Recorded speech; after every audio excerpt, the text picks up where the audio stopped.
En février 2024, une petite ville espagnole a été secouée par un crime brutal qui a défié toutes les apparences. Une mère dévouée, religieuse et apparemment exemplaire a été retrouvée morte dans des circonstances choquantes, son corps nu, la tête enveloppée dans des sacs en plastique, ligotée et abandonnée sur la banquette arrière de la voiture familiale. Le plus troublant? Les principaux suspects étaient ses propres enfants adoptifs. Restez jusqu'à la fin pour comprendre comment et pourquoi deux enfants adoptifs ont transformé une histoire d'amour et d'espoir en l'une des tragédies les plus troublantes d'Espagne. Et si vous n'êtes pas encore abonné, abonnez-vous à notre chaîne pour ne pas manquer des vidéos de cas réels comme celui-ci. Pour comprendre comment une tragédie aussi brutale a pu se produire dans une famille apparemment idéale, nous devons remonter le temps et mieux connaître qui était Silvia Lopez, la femme derrière cette histoire dévastatrice. Née en 1976 à Vizcaya, dans le Pays Basque, Silvia a grandi dans un environnement traditionnel et religieux.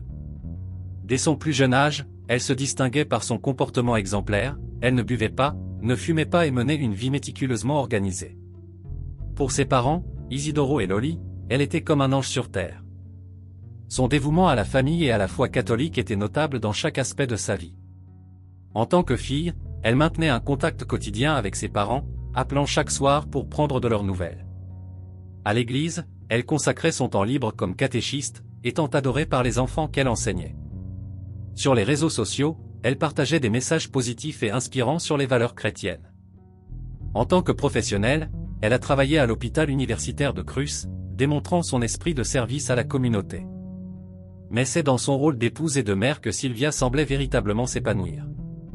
Mariée à Javier González, elle affrontait avec une apparente sérénité les longues périodes d'absence de son mari, qui travaillait dans une entreprise métallurgique et voyageait fréquemment pour le travail. Au lieu de se plaindre de la solitude, Silvia a transformé cette situation en une opportunité pour se consacrer encore plus intensément à la famille. Son dévouement est allé jusqu'à renoncer à une carrière prometteuse d'ingénieur pour se consacrer entièrement à ses enfants adoptifs.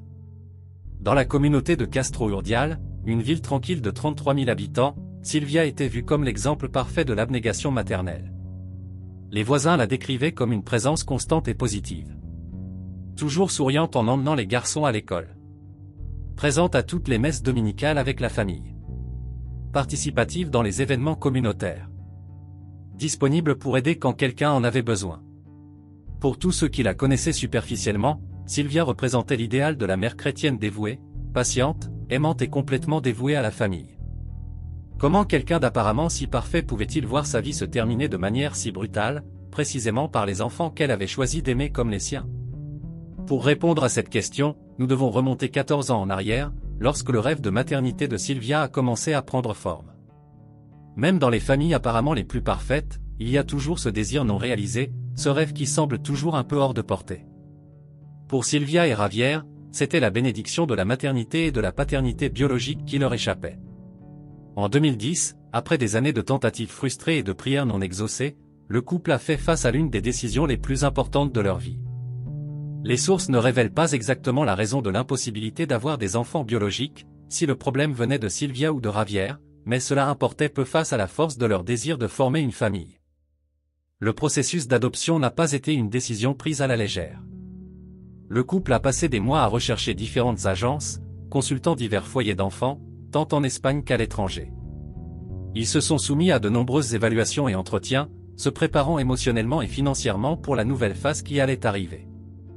C'est alors qu'à près de 7000 km de distance, dans un petit orphelinat en Russie, ils ont trouvé ce qui semblait être un signe divin, Joao, un garçon de 4 ans, aux yeux expressifs et au sourire timide.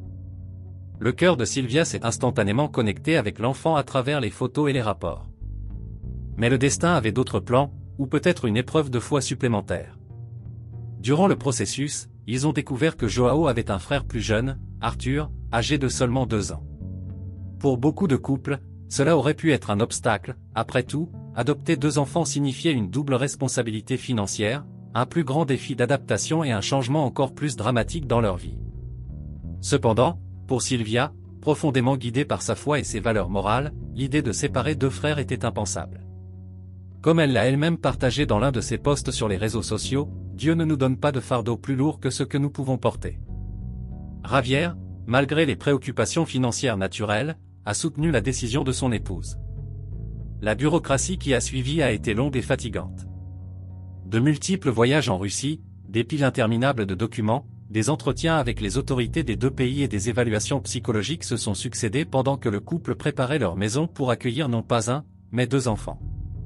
Finalement, après des mois d'attente et de préparation, Joao et Arthur sont arrivés dans leur nouveau foyer en Espagne. Les photographies de ce jour-là montrent Sylvia rayonnante, les larmes aux yeux, tenant ses deux enfants pour la première fois sur le sol espagnol. Javier, normalement plus réservé, ne pouvait pas non plus cacher son émotion. La communauté de Castro Urdial a accueilli les enfants à bras ouverts. Les grands-parents, Isidoro et Loli, sont immédiatement tombés amoureux de leurs petits-enfants. Tout semblait parfait, deux enfants qui avaient besoin d'un foyer trouvant une famille qui débordait d'amour à donner. Cependant, comme dans tous les contes de fées, il y a toujours des détails qui restent entre les lignes. Ce que personne ne savait à ce moment-là, c'est que cette décision, prise avec tant d'amour et d'espoir, serait le premier pas dans une trajectoire qui se terminerait en tragédie. Les défis invisibles n'ont pas tardé à se manifester. Au fil des années et à mesure que les enfants grandissaient, la réalité derrière cette famille apparemment parfaite commençait à montrer ses premières fissures. Ce que les voisins voyaient de l'extérieur, une mère dévouée emmenant les enfants à l'église tous les dimanches, cachait une dynamique familiale de plus en plus complexe et étouffante. À mesure que Joao et Arthur grandissaient, leur monde semblait se rétrécir. Alors que les autres enfants du quartier jouaient librement dans les rues de Castro Urdial, les frères vivaient une routine rigidement contrôlée. Leur vie tournait autour d'un triangle restreint, maison, école et église. Les amitiés étaient découragées, les rencontres sociales étaient rares, et la supervision était constante. Sylvia, qui aux yeux de la communauté était l'exemple du dévouement maternel, gouvernait la maison avec des règles inflexibles. L'éducation des garçons allait bien au-delà du commun, il ne s'agissait pas seulement de bonnes notes et de bons comportements, mais d'une quête incessante de la perfection. Toute note en dessous de l'exceptionnel était motif de longs sermons et de punitions. Les voisins les plus proches ont commencé à remarquer des schémas troublants. Les voix élevées qui s'échappaient parfois par les fenêtres ne correspondaient pas à l'image de la famille exemplaire que tout le monde connaissait. Certains ont rapporté avoir vu Joao, l'aîné, occasionnellement avec des marques inexplicables, mais les explications impliquaient toujours des accidents fortuits pendant les jeux ou les pratiques sportives. À l'école, les frères étaient connus pour leur comportement impeccable et leurs notes exemplaires, mais peu remarquaient leur isolement. Lorsqu'ils étaient invités à des fêtes ou des activités avec des camarades, ils avaient toujours une excuse prête, engagements familiaux, tâches d'église, études supplémentaires. Avec le temps, les invitations ont diminué, et leur isolement social n'a fait que s'intensifier. Javier, toujours absent à cause du travail, semblait étranger à la tension croissante dans sa maison. Ses longs voyages professionnels le maintenaient distant non seulement physiquement, mais aussi émotionnellement des conflits qui se développaient. Quand il était présent, la famille maintenait l'apparence de normalité, comme un acte bien répété que tous savaient jouer. Les grands-parents, Isidoro et Loli, qui débordaient initialement d'amour pour leurs petits-enfants, ont commencé à remarquer des changements subtils dans le comportement des garçons. L'éclat dans leurs yeux qu'ils avaient à leur arrivée de Russie avait été remplacé par un regard distant, presque résigné. Mais, comme tant d'autres, ils ont préféré croire qu'il s'agissait simplement d'une phase difficile de l'adolescence. Personne ne pouvait imaginer que derrière cette façade méticuleusement construite de familles chrétiennes exemplaires, une pression se formait qui, comme une cocotte-minute sans soupape, exploserait un jour de la manière la plus tragique possible. Les fissures à la surface n'étaient que le présage d'une rupture beaucoup plus profonde et dévastatrice qui allait venir. Le matin du 7 février 2024 s'est réveillé froid à Castro Urdial, un mercredi qui a commencé comme tant d'autres dans la routine de la famille Lopez. Sylvia, comme d'habitude, a préparé le petit déjeuner pour les garçons avant l'école. Javier était en voyage d'affaires, à plus de 200 km de distance, dans l'une de ses fréquentes absences professionnelles à l'entreprise métallurgique. La journée s'est déroulée normalement.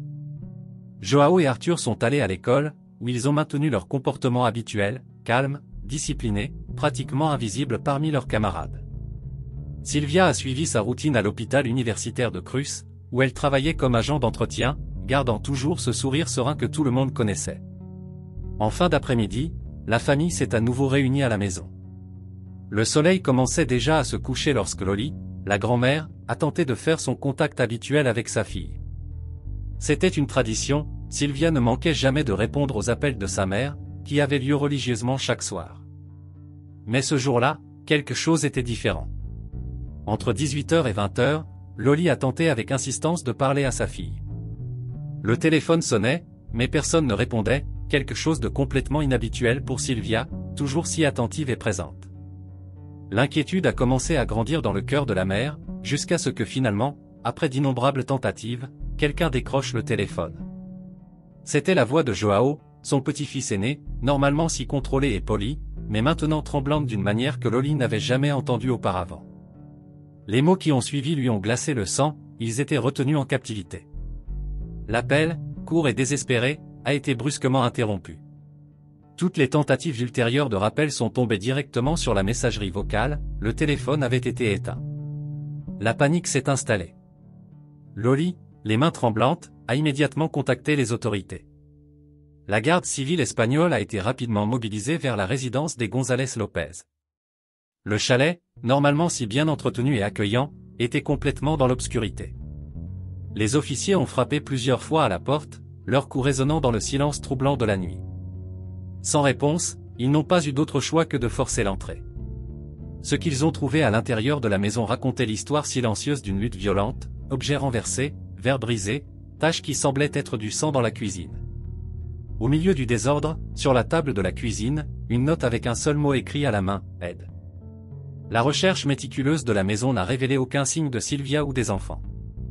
Ce n'est que lorsque les policiers sont arrivés au garage, accessible directement depuis la résidence, que la véritable dimension de la tragédie a commencé à se révéler. La voiture de la famille était là, mais quelque chose n'allait pas, elle était rentrée dans l'un des murs.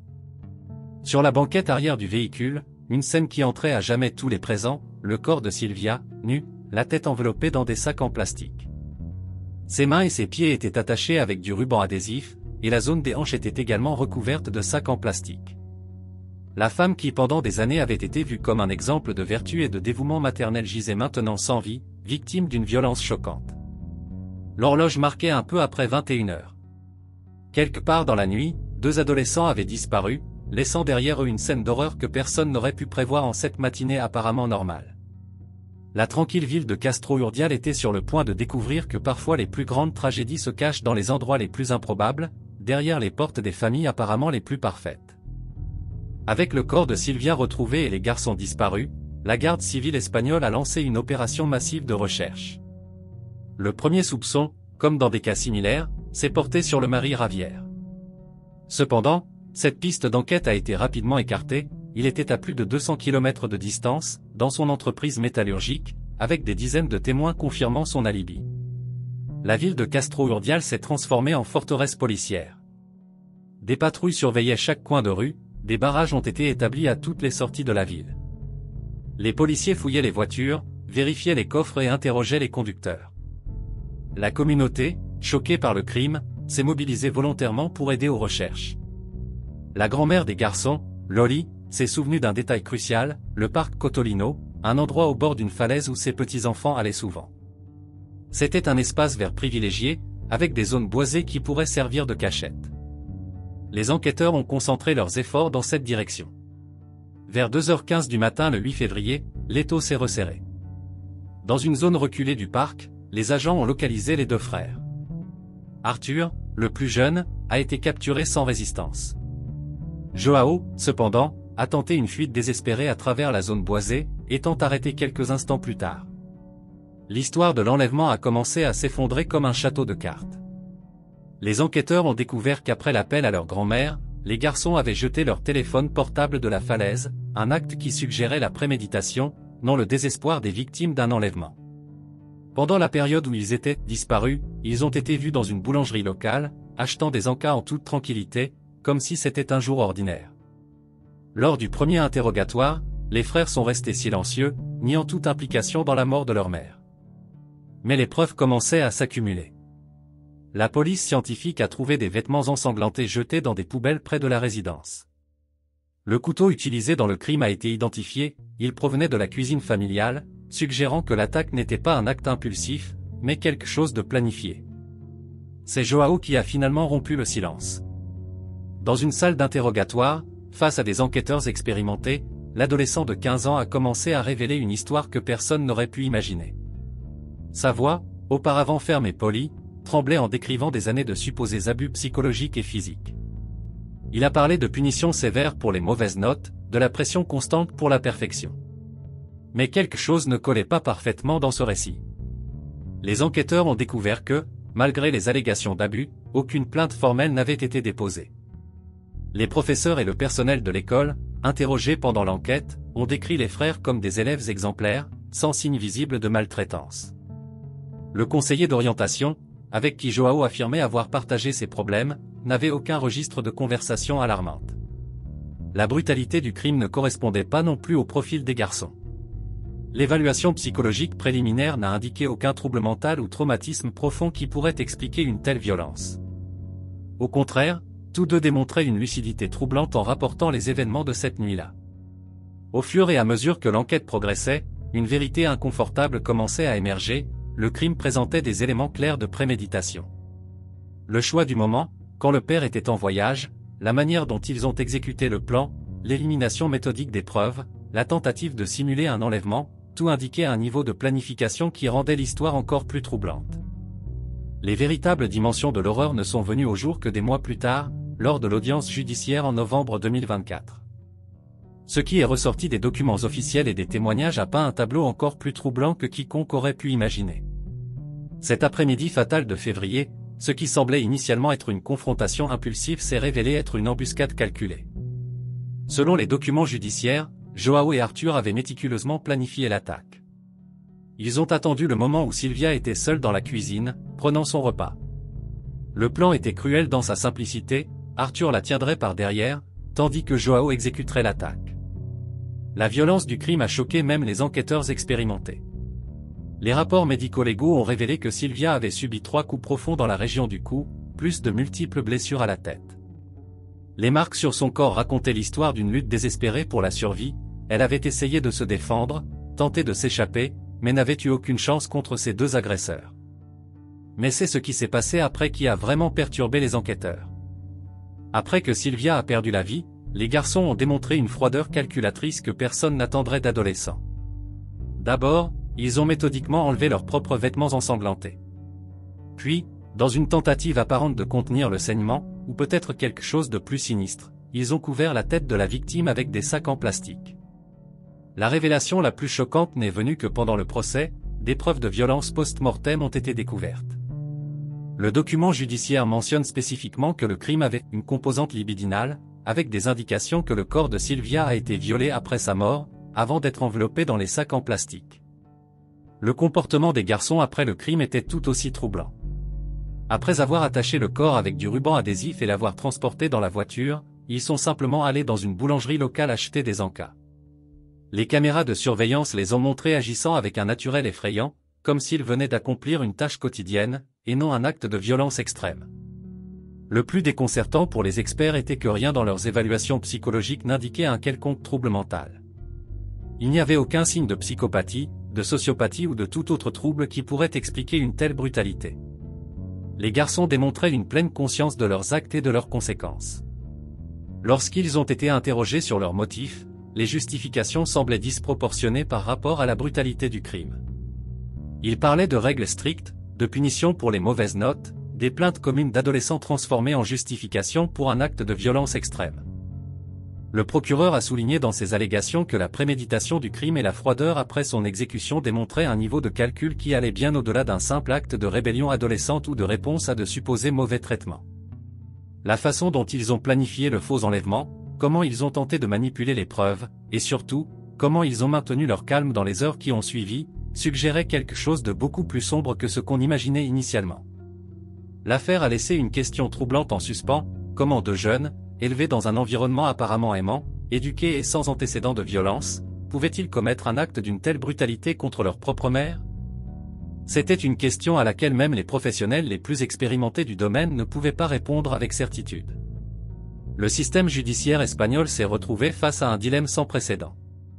Comment punir adéquatement un crime aussi brutal lorsque les responsables sont mineurs?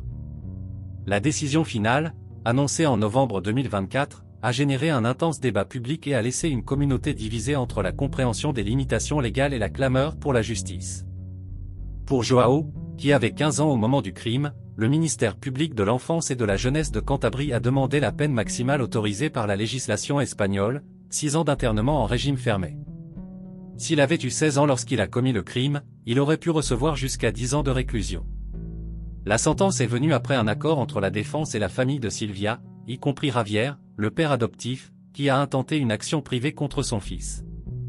Les détails de la sentence ont révélé la complexité de l'affaire.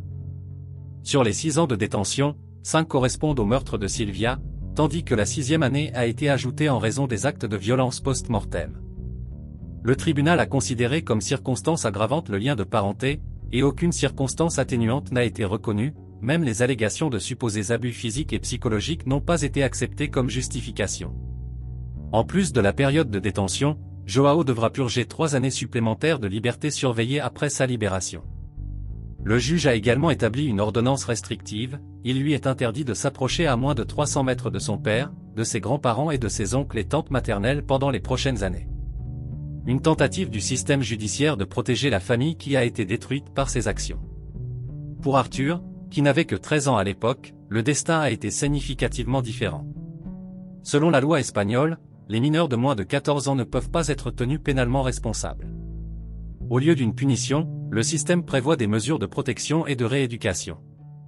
Ainsi, il a été envoyé dans un centre de protection des mineurs sous la tutelle de l'Institut cantabrique des services sociaux, où il recevra un suivi psychologique et éducatif. La disparité entre la brutalité du crime et les conséquences légales a généré l'indignation dans la communauté.